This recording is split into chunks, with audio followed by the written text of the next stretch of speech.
I should have known something was wrong when Dad texted, "Family dinner tonight, 6 p.m. Don't be late." Dad doesn't text.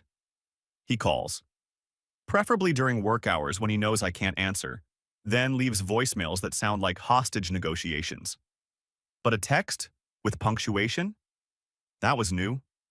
I'm Jordan, 30 years old, architect. I design buildings for people who appreciate clean lines and functional spaces. I own a 3-bedroom house in a decent neighborhood. Paid for it myself. Nobody co-signed. Nobody helped with the down payment. Just me, my salary, and 5 years of eating ramen while my friends went to Coachella.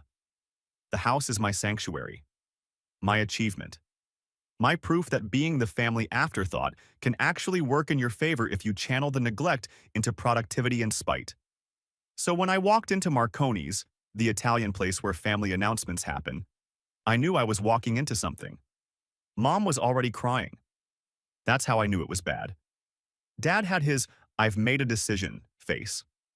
The one he uses when he's about to declare something non-negotiable that absolutely should be negotiated.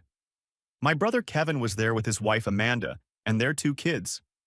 Kevin looked uncomfortable. Amanda looked confused. The kids looked like they wanted to be literally anywhere else. Relatable, honestly. "Jordan, you're here." Mom dabbed her eyes with a napkin that had seen better days.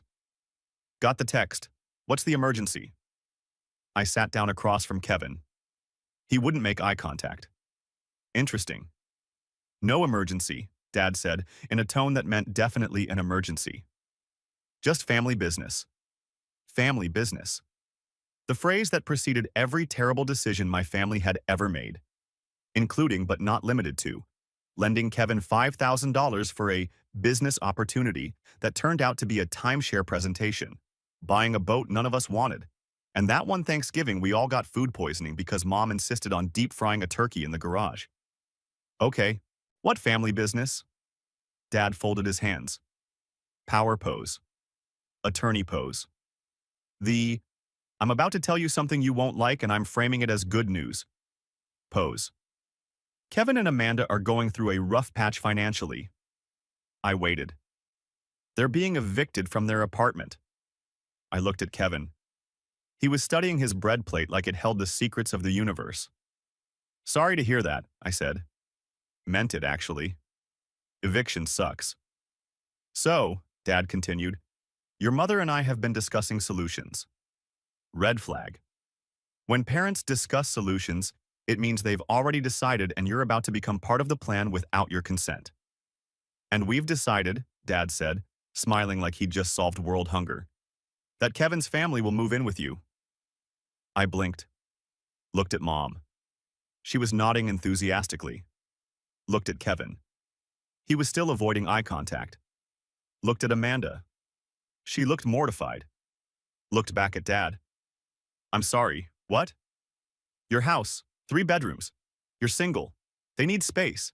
It's perfect." Perfect. Right? Like pineapple on pizza or my college roommate's garage band. "That's not happening," I said calmly. "Jordan, be reasonable." "I am being reasonable. I'm reasonably saying no to 4 people I didn't invite moving into my house." "It's temporary," Mom jumped in. "Just until they get back on their feet." "How temporary?" Silence. "Mom, how temporary?" "Well, that depends on Kevin's job situation." "He doesn't have a job?" I turned to Kevin. "Dude, what happened?" Kevin finally looked up. "Got laid off 3 months ago." 3 months? And you're just now telling everyone? "We thought he'd find something quickly," Amanda said quietly. "But the market's tough." "So let me get this straight," I said, doing mental math that was rapidly approaching migraine territory.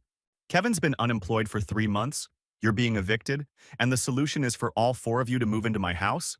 For an undefined period of time? You have the space." Dad's voice had that edge, the one that meant disagreement wasn't welcome. "I have the space because I bought a 3-bedroom house. For me. Solo. Singular. 1 human. Family helps family, Jordan." There it was. The phrase. The magical incantation that made any request non-negotiable. Family helps family. Dad's favorite saying. usually deployed right before asking me to help Kevin with something. Funny how family only flowed in one direction, like a one-way street or a toilet. I'm not doing this, I said. It's already decided, Dad said. Not asking. Telling. By who? By us. Your mother and I. We've already told Kevin they can move in this weekend. I felt my eye twitch. The left one. It does that when I'm about to lose my mind, but I'm in public, so I have to keep it together. You told them they could move into my house this weekend without asking me. We're asking now. No, you're informing me. There's a difference. Mom leaned forward. Jordan, sweetheart, I know it's a lot, but they're desperate.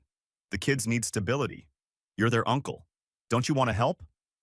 I looked at the kids. 7 and 9, playing on iPads, oblivious to the fact their housing situation was being negotiated over breadsticks. I'm not a monster. I felt bad for them. But I also felt bad for me. For working my butt off to buy a house so I'd never have to live with anyone I didn't choose. I want to help, I said carefully, by not enabling the same pattern we've been enabling for 10 years. Kevin's head snapped up. What pattern? The one where you make bad decisions, run out of money, and mom and dad bail you out. That's not fair. You're 34 years old. You've been between jobs 5 times in the last 6 years. You've borrowed money from mom and dad 7 times that I know of, probably more that I don't. Jordan, that's enough, Dad's voice went sharp. Is it? Because I've been watching this cycle my entire adult life and nobody seems to think it's a problem. Kevin's going through a hard time.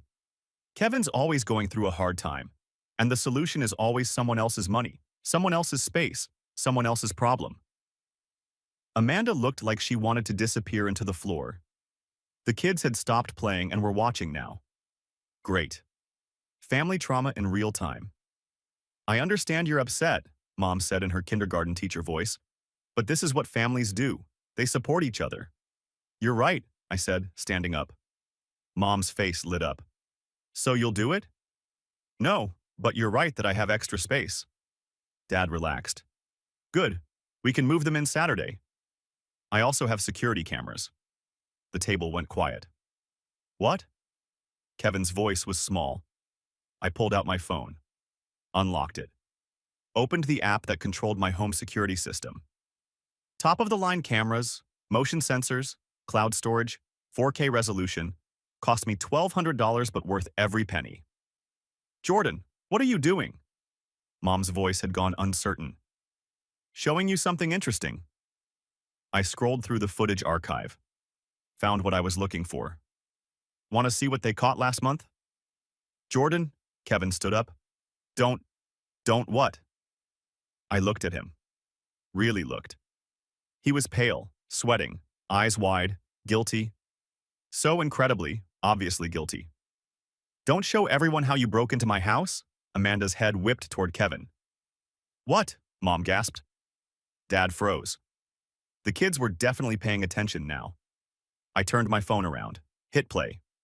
The footage was crystal clear. Date stamp, April 23rd. Time, 3:47 p.m., a Tuesday. I'd been at work. The video showed my front door. Then Kevin's face as he looked around nervously. Then Kevin pulling something out of his pocket. A lockpick set. Is that? Amanda couldn't finish. Lockpick set. Amazon. $29.99 with Prime shipping. 5-star reviews. Great for emergencies? I kept playing the video. This must have been Kevin's emergency. On screen, Kevin worked the lock for about 2 minutes. Then the door opened. He went inside. You broke into Jordan's house? Amanda's voice could have shattered the wine glasses. I can explain. There's more. I fast-forwarded.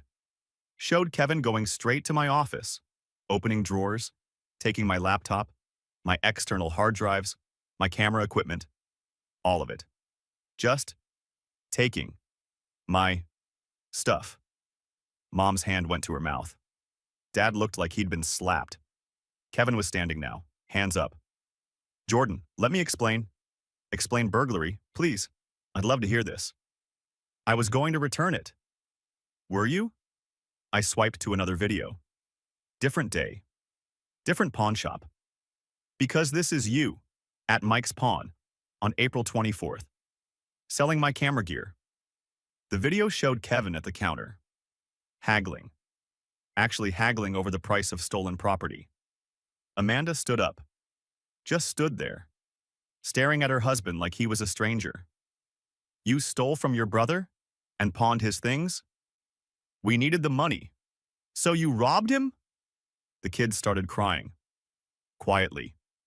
The way kids cry when they know something bad is happening, but don't understand what.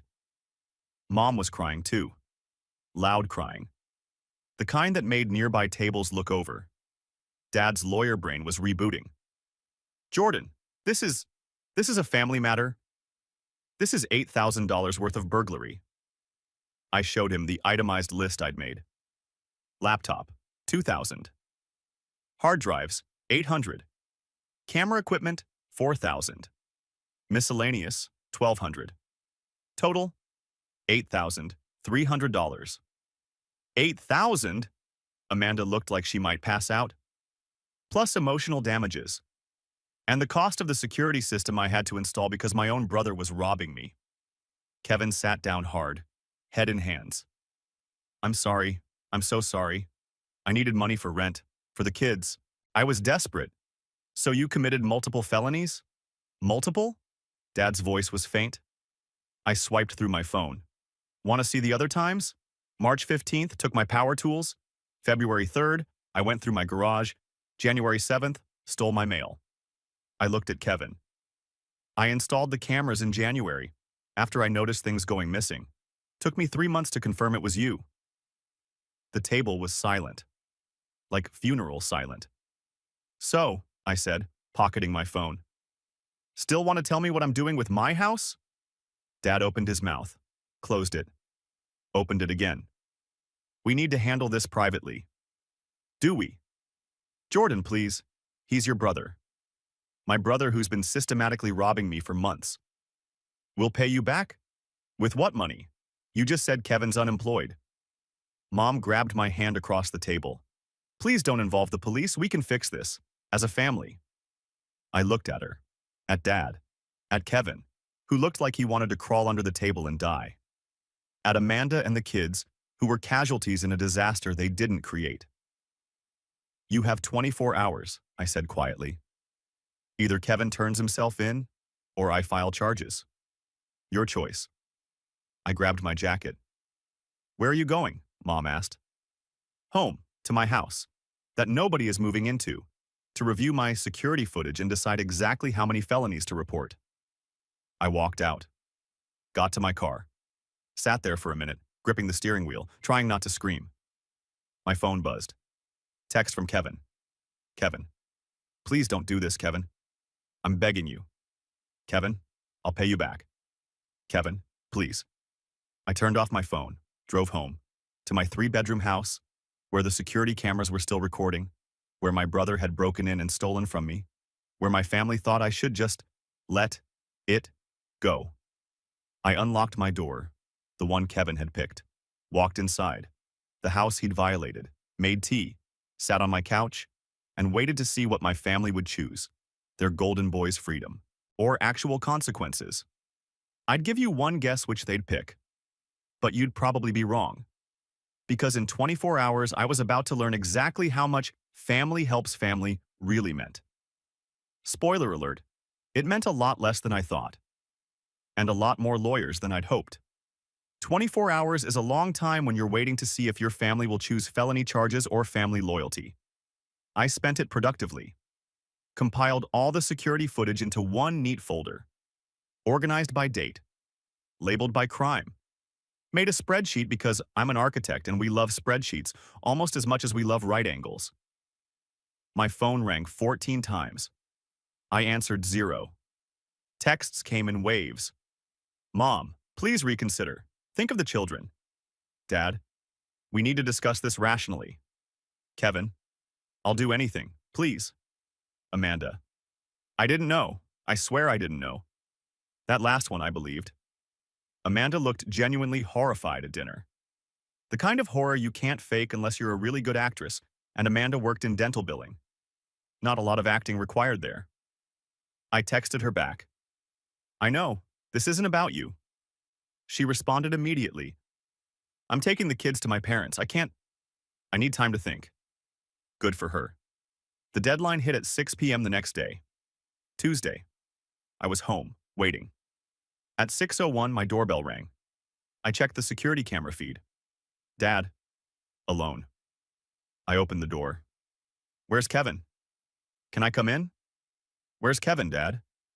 He sighed. The heavy kind.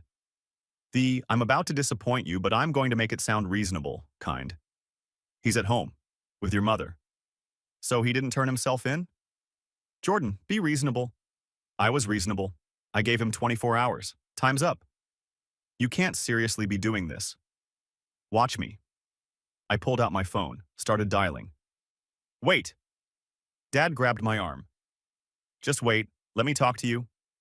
You have 2 minutes. He came inside, stood in my living room like he didn't know what to do with his hands. My dad, the attorney, the guy who argued for a living, suddenly speechless.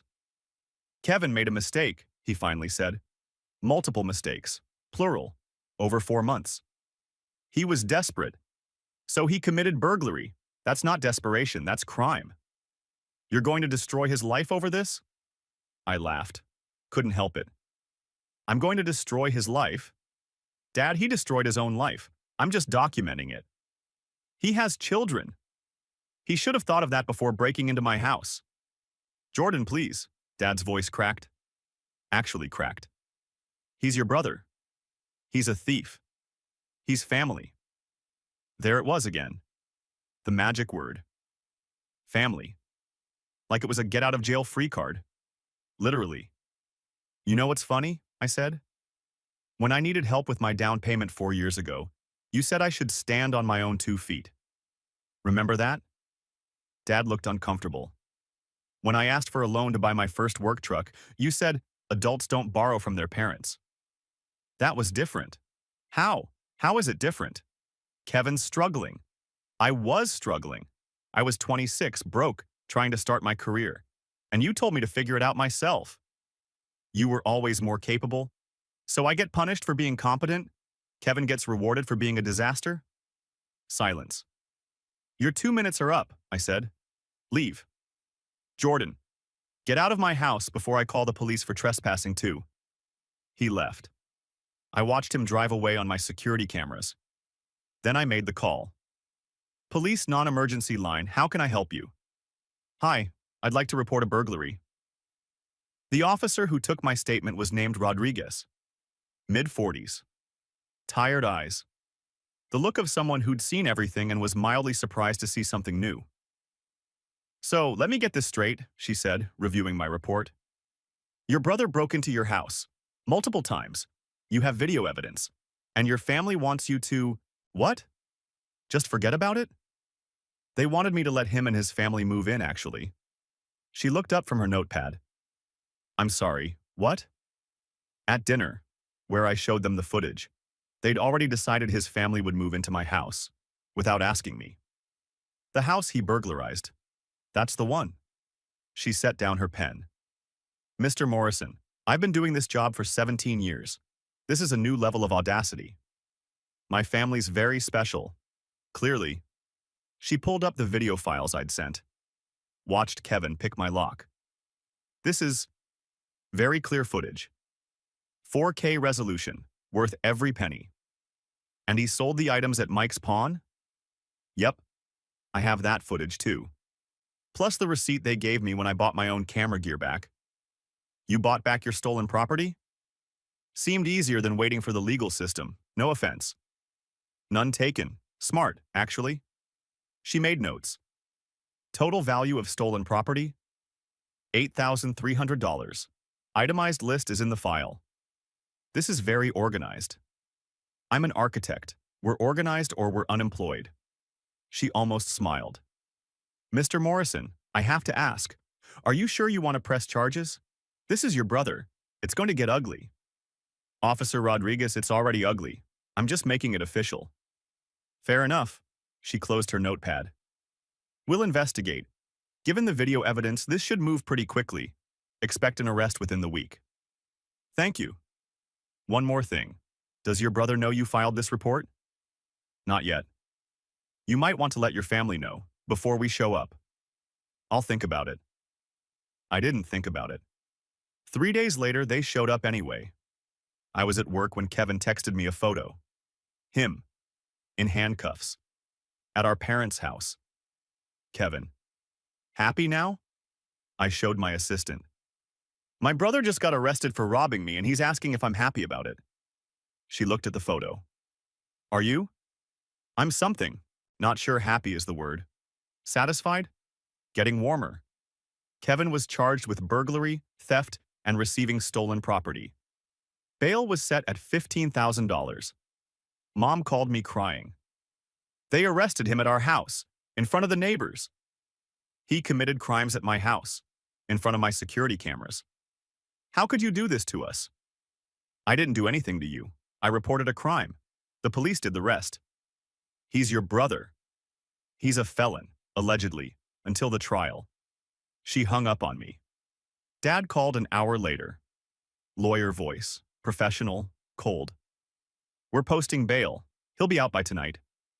Good for you. The family is very disappointed in you. Which family? The one that forgot my birthday 3 years running? Or the one that wanted me to house my burglar? You're being vindictive. I'm being consistent. I said I'd report it if he didn't turn himself in. He didn't. I did. Everyone got what they chose. This will destroy his chances of employment. He didn't have employment. He's been unemployed for 3 months, remember? That's why he was robbing me. You know what I mean. I do, and I don't care. Actions have consequences, even for Kevin. When did you become so cold? Around the time my brother broke into my house and my parents told me to get over it. I hung up. My phone immediately rang again. Different number. I answered. Jordan, it's Amanda. Hey, you okay? No, but that's not why I'm calling. She sounded exhausted. I wanted to apologize, for Kevin, for everything. You didn't know. I should have known. The signs were there, I didn't want to see them. That's not your fault. I'm filing for divorce. I wasn't surprised. I'm sorry. Don't be. You did me a favor. The kids and I are staying with my parents. I talked to a lawyer. Given Kevin's arrest, I should get full custody easily. Good. The kids don't need to be around this. They ask about you. They like you. I like them too. Can they still see you? I know that's weird to ask, but you're their uncle, and you're honestly the most stable adult in this whole mess. Yeah, of course. Bring them by sometime. I'll teach them about security systems. She laughed. Tired laugh. Maybe save that for when they're older. Fair. We hung up. That night, I got an email from the prosecutor's office. Kevin had taken a plea deal. Guilty plea in exchange for probation instead of jail time. 18 months probation. 500 hours community service. Full restitution of $8,300 plus court costs. Fees. Probation fees. Total, about $12,000. On top of the bail money my parents had posted. On top of whatever Amanda's divorce would cost. Kevin had sold my camera gear for $800, and it was about to cost him everything. I forwarded the email to my parents. No message, just the facts. Mom called immediately. Are you satisfied now? I'm not satisfied or unsatisfied. I'm just informed. He has a record now, a criminal record. He committed crimes. That's how records work. You've ruined his life. No, Mom, he ruined his life. I just refuse to be collateral damage. Family forgives. Family also doesn't commit burglary, but here we are. I don't even know who you are anymore. I'm the son whose house got broken into, the one you told to give his burglar free housing, the one you're mad at instead of the actual criminal. I'm exactly who I've always been. You're just finally paying attention. She was crying. Full sobs. We're done. Do you hear me? We're done. Okay. Don't call us. Don't visit. You're not welcome here anymore. Noted. I mean it, Jordan. I know you do. Goodbye, Mom. I hung up, sat there for a minute, waited to feel something. Sadness, regret, guilt. Nothing came, just relief. Relief that I didn't have to pretend anymore. Didn't have to show up to dinners where I was invisible. Didn't have to help Kevin out of disasters he created. Didn't have to hear about family from people who only used the word when they needed something. I was done, and it felt good. My phone buzzed. Text from Sarah, my cousin, the only family member with functioning brain cells. Sarah. Heard about Kevin? Holy hell. Me. Yeah. Sarah. You okay? Me. Surprisingly, yes. Sarah. Your mom's telling everyone you're a monster. Me. Cool. What's everyone saying? Sarah. Half agrees with her. Half think you're a legend. Me. I'll take those odds. Sarah. For what it's worth? Team legend here. Me. Thanks, Sarah. Sarah. Thank you. Someone needed to stop enabling Kevin. Glad it was you. I smiled. Set my phone down. Looked around my house. My 3-bedroom, security camera-protected, burglar-free house. Mine. The doorbell rang. The security camera showed a delivery driver. Package. I opened the door. Signed. Took the box. Inside, the new camera I'd ordered. To replace the one Kevin stole. Better model. Higher resolution. Facial recognition. I installed it that night. Pointed it at my front door. At the lock Kevin had picked. At the threshold he'd crossed. And I smiled. Because if there's one thing I learned from this whole disaster, documentation is everything. And family is optional. But security cameras? Those are forever. The family split happened fast. By split, I mean half of them stopped talking to me entirely, and the other half sent passive-aggressive Facebook messages about forgiveness and moving forward. Aunt Carol posted a Bible verse about forgiveness on my timeline. I deleted it. She posted another one. I blocked her. Uncle Mike sent a long text about how family is forever. I replied, so is burglary on your permanent record. He stopped texting. My cousin David called me a snitch in the family group chat. I left the group chat. Best decision I'd made in years, honestly. Sarah created a new group chat. Just us. Called it The Reasonable People. Population 2. Sarah. Mom's side is losing it. Me. How bad? Sarah. Thanksgiving is going to be awkward. Me. Good thing I'm not going. Sarah. Legend status confirmed. Meanwhile, Kevin's life was imploding in real time. Amanda filed for divorce 2 weeks after his arrest. Cited financial dishonesty, criminal behavior, and complete breakdown of trust. Her lawyer was efficient. Brutal, but efficient. Custody hearing was scheduled.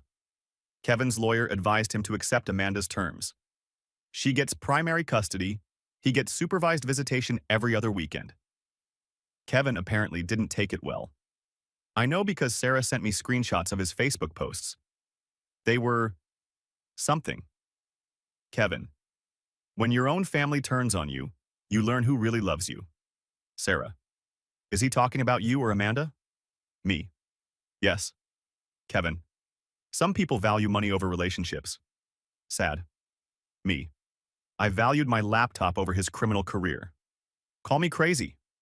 The posts got worse, more dramatic, more vague, posting about betrayal and fake family. Then they stopped. Sarah texted, he deleted his Facebook. Me. Good. He was embarrassing himself. Sarah. No, like deleted. Account gone. Me. Huh. A week later, I found out why. I was at work when I got a call from a number I didn't recognize. Almost didn't answer. But it was local, and I was expecting a call from a contractor. Hello? Jordan, it's Amanda. Hey, everything okay? Not really. Kevin's missing. I sat up straight. Missing how? He didn't show up for his supervised visitation yesterday. Didn't call, didn't text. I went to your parents' house. He's not there. Your mom hasn't seen him in 3 days. Did you call the police? I filed a missing persons report this morning. But Jordan, I'm worried he did something stupid. Like what? I don't know. He was really depressed after the custody hearing, talking about how he'd lost everything, how everyone hated him. Guilt tried to creep in. I pushed it back. That's not on you, Amanda. Or me. I know. I just... Can you check your security cameras? See if he's been by your place? Yeah. Give me a second. I pulled up the app. Scrolled through the last week of footage. Nothing. He hasn't been here. Okay, thanks for checking. She paused. Jordan, if he contacts you, I'll let you know immediately. Thank you. Kevin turned up 2 days later. Not missing, just hiding. He'd driven to a motel 3 towns over, spent his bail money on a room and apparently a lot of whiskey, based on the empties the police found when they did a wellness check. He wasn't hurt, just drunk, and feeling sorry for himself. Mom called to tell me. Are you happy now? Your brother tried to kill himself. He got drunk at a motel. That's not a suicide attempt. That's a Tuesday for some people. He was devastated. He was avoiding his responsibilities. There's a difference. You did this to him. No, Mom. He did this to himself. I just refuse to enable it. We're going to lose him. You already lost him, years ago, when you kept bailing him out instead of letting him face consequences. This? I gestured at nothing because she couldn't see me. This is just the bill coming due. She hung up. 3 weeks after Kevin's motel incident, Dad called. I almost didn't answer, but curiosity won. What? We need to talk, in person. Why? Not over the phone. Can you come to the house? The house I'm banned from? Silence. Your mother was upset. She didn't mean... She meant it, and I'm fine with it. What do you want, Dad? Heavy sigh. We have a financial situation. You have lots of situations. Be specific. We're in debt, serious debt, and we need your help. I laughed. Couldn't help it. You need my help? The son you disowned 3 weeks ago? We didn't disown. Mom literally said I'm not welcome. That's pretty close. Jordan, please, this is serious. How serious? Come to the house, we'll explain everything. Against my better judgment, I went. The house looked the same. Suburban. Well-maintained. The picture of middle-class stability. Lies, apparently. Mom answered the door. Eyes red. She'd been crying. Shocking. Jordan, thank you for coming. Dad said it was important. She led me to the kitchen. Dad was at the table. Papers spread everywhere. Financial statements, bank records, loan documents. I sat down. Talk. Dad slid a paper toward me. We took out a loan 2 years ago, $40,000. I looked at the document. Home equity line of credit, 8% interest. Payments, $650 monthly. For what? Kevin's debts. Of course. He had gambling debts, $20,000. We paid them off. Then he needed help with his business. What business? The one that didn't work out. We gave him another $20 for startup costs. Let me guess. There was no business. Dad's face confirmed it. So you loaned Kevin $40,000 for fake business and real gambling debts, and now you can't pay it back. We've been making payments, but with the bail money, we had to pull from savings. How much was bail? $15,000. I did the math. So you're $55,000 in debt because of Kevin. We're behind on the loan payments. 3 months. The bank is threatening foreclosure. I stared at them. My parents. Who'd chosen Kevin's disasters over their own financial security? And you want me to bail you out? We're not asking for a handout. What are you asking for? Mom jumped in. A loan. Just enough to catch up on payments. We'll pay you back. With what money? You're both retired. You have fixed income. How exactly are you paying back a loan while also paying back the bank? Silence. You're not asking for a loan. You're asking for a gift. You want me to give you money you'll never repay. We're family, Mom's voice cracked. Right, family. The thing you said I wasn't part of 3 weeks ago. I was upset. You were honest. And now you need money, so suddenly I'm family again. Convenient. Dad tried his lawyer voice. Jordan, be reasonable. This is our home. We could lose it. You could have not taken out a loan for Kevin. He was desperate. He's always desperate. That's the point. He creates disasters and you pay for them, every single time. And now you're about to lose your house because you can't stop. What do you want us to do? Mom was crying full force now.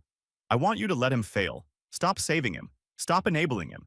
Let him hit rock bottom so maybe he'll figure out how to stand up on his own. He's our son. So am I. But you never loaned me $40,000. You told me to figure it out myself. You were capable. Stop saying that. I stood up. Stop punishing me for being competent. Stop rewarding him for being a disaster. You created this. You made him dependent. And now you're losing your house because of it? Dad slumped. So you won't help? No? Not even a little? Not even $1? Mom stood up. Then get out. Get out of my house. Gladly, I grabbed my keys. Good luck with the foreclosure. I left, got to my car, hands shaking. Not from guilt, from anger. Anger that they'd learned nothing. That Kevin was still the priority. That they'd rather lose their house than admit they'd failed him. My phone buzzed. Sarah. Sarah. Heard Mom yelling from my car. You okay? Me. She was there? Sarah. Parked down the street. Wanted backup in case it got bad. Me. It got bad. Sarah. Need to talk? Me. Yeah. Coffee? Sarah. Already ordered yours. See you in 10. I drove to the coffee shop. Sarah was waiting. 2 drinks. 1 brownie we'd split. They asked for money, I said. How much? Didn't give specifics, but they're behind on a $40,000 loan they took out for Kevin. Jesus. Plus 15 in bail money. They're about to lose the house. And they wanted you to save them. Yep. What did you say? No. Sarah raised her coffee. To boundaries. To boundaries. We clinked cups. You know they're going to make you the villain, right? She said. They already have. It's going to get worse. Let it. And it did. The family gossip chain lit up. I wasn't in it, but Sarah kept me posted. Mom told everyone I refused to help them keep their house, painted me as cruel, heartless, vindictive. She left out the part about the $40,000 they'd given Kevin. Half the family believed her version, said I was cold, said family should help family. The other half asked questions. Did the math. Realized what had really happened. The family split deeper. Sarah's mom, my aunt, called my mom out publicly. At some church event. Apparently it got loud. Sarah sent me a play-by-play. Sarah. Mom just asked your mom why she expected you to pay for Kevin's gambling debts. Me. Oh no. Sarah. Your mom said that's not what happened. Me. Oh yes. Sarah. Mom pulled out her phone and showed people the math. Me. Your mom is my hero. Sarah. Standing ovation from the reasonable people. 2 months after my parents asked for money, they sold the house. Downsized to a 2-bedroom apartment. Paid off the loan. Barely. Kevin moved in with them. Because of course he did. 3 adults in a 2-bedroom apartment. Kevin on the couch. Parents stressed. Everyone miserable. I heard about it through Sarah. It's a disaster, she reported. Kevin's not working, just playing video games. Your parents are supporting him financially. Again. Shocking. The kids haven't seen him in weeks. He missed 2 supervised visits. Amanda must be thrilled. She's filing for full custody, no visitation. Good. I felt nothing about any of it. No satisfaction, no guilt, no vindication, just nothing. They'd made their choices. I'd made mine. And I was sleeping fine. In my 3-bedroom house, with my security cameras, and my boundaries, exactly where I belonged. 6 months later, I was living my best life. By best life, I mean working, designing buildings, going to the gym, dating occasionally, and sleeping soundly in a house nobody was breaking into. The security cameras hadn't caught anything more exciting than a raccoon trying to open my trash can. I named him Kevin Jr. Sarah thought that was hilarious. My parents and I hadn't spoken since the money conversation. I was fine with it. They were probably fine with it too, though I wouldn't know because we weren't speaking. The family had fully split into Team Jordan and Team Kevin. Thanksgiving was apparently a nightmare with two separate dinners. I went to neither. Ordered Chinese food and watched football. Best Thanksgiving ever. Then, on a random Tuesday, my phone rang. Amanda. Hey, I answered. Everything okay? Yeah, actually, really okay. Can I ask you something weird? Weird is my baseline now. Go ahead. The kids want to see you. Would that be okay? I paused. Kevin's okay with that? Kevin signed away his parental rights last month. I sat up. What? He couldn't afford child support, kept missing visits. The court gave him an option. Pay what he owes or terminate rights. He chose termination. Jesus. Yeah, so legally, he's not their father anymore. And they've been asking about you. You're the only stable male figure they remember. That's depressing. Tell me about it. But they miss you. And honestly, I trust you more than anyone else in this mess. Yeah, of course. Bring them by whenever. Saturday? We could do lunch? Perfect. Saturday came. Amanda showed up with the kids. They looked older, happier, more stable. We ordered pizza. The kids told me about school, their new house. Amanda's boyfriend, a CPA named Derek, who sounded incredibly boring and stable, exactly what they needed. Uncle Jordan, the youngest one, asked, "Why don't we see Daddy anymore?" Amanda tensed. I took a breath. Sometimes adults make choices that hurt people they love. Your dad made some choices that hurt a lot of people, and now he's dealing with the consequences. Did he hurt you? Yeah, he did. Are you still mad? No, I'm just done being mad. Being mad takes too much energy. The kid nodded, like that made sense. Kids are weird like that. They get stuff adults complicate. After lunch, Amanda pulled me aside. Thank you for being honest with them. They deserved honesty. They've had enough lies. Your parents ask about you, through my mom. What do they say?